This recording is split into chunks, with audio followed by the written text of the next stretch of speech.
Heto na mga maka-full court, pumunta ng Dallas Mavericks si Klay Thompson at maugulat kayo sa rason kung bakit mas pinili ni Klay na maging kakampi si Luka at hindi si LeBron James. Yan ang ating pag-uusapan ngayon, pero kung bago ka pa lang po sa aking channel, pwede po bang mag-subscribe ka kung nagustuhan mo yung aking video?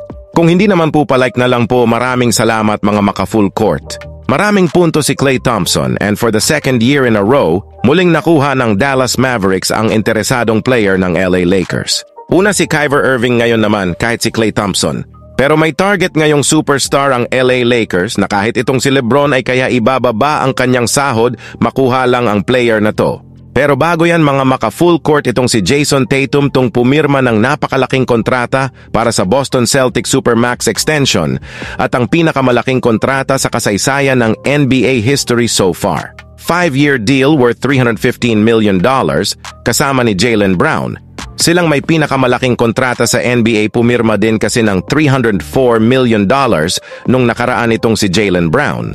At syempre dahil nawala ng Golden State Warriors, meron silang target na players sa ngayon at walang iba kundi ang all-star ng Utah na si Lauri Markkanen.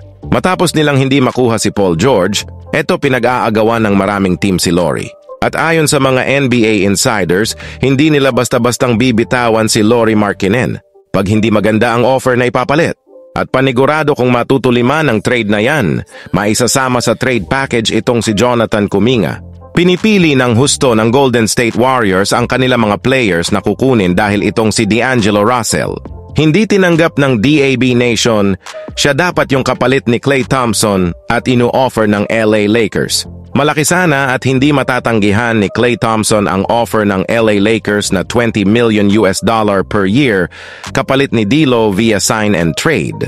At ayon kay Chris Haynes, pero may malalim na rason si Klay Thompson kaya tinanggap niya ang 3-year $50 million na offer ng Dallas Mavericks. Panalo dito ng Dallas Mavericks dahil ang nawala lamang sa kanila ay 2 future second-round picks at si Josh Green na mapupunta naman sa Charlotte Hornets. Pero eto ang rason kung bakit mas pinili ni Klay ang mas maliit na kontrata at napunta sa Dallas Mavericks kumpara sa LA Lakers. Unang-una ay dahil sa tax, wala pong state tax ang Texas, kaya magkakaroon ng mas mataas na pay cut ang mga players.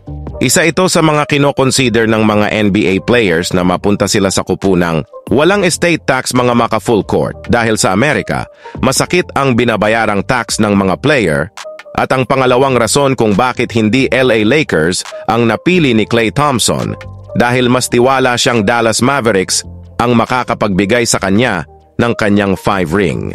Para bang sinasabi ni Klay Thompson dito na hindi magcha-champion ng LA Lakers. At ang daan lang para magkampiyon ulit ay maging kakampi si Luka at Kyrie. Well, dahil hindi nakuha ng league show si Klay Thompson, eto, may target silang superstar na kahit si LeBron James kaya ibababa ang kanyang sahod at makuha lang ang player na to walang iba kundi ang mid-range king ng Chicago Bulls na si DeMar DeRozan. So yun lang po ang hatid kong balita ngayon. Maraming salamat.